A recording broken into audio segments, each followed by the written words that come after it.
एक होता कोळी. तो रोज नदीवर जायचा. गुडघाभर पाण्यात उभा राहायचा, आपलं जाळं नदीत टाकायचा.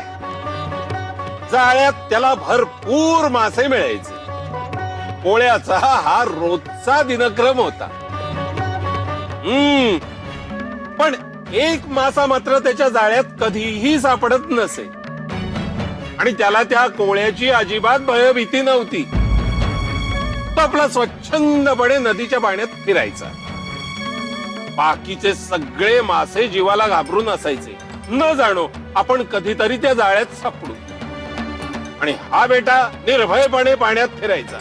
एकदा काय झालं, सगळ्या माशांनी विचार केला, एकत्र आले आणि त्या माशाला त्यांनी विचारलं, काय रे बाबा, त्या कोळ्याच्या जाळ्यात आपण अडकू अशी तुला भीती वाटत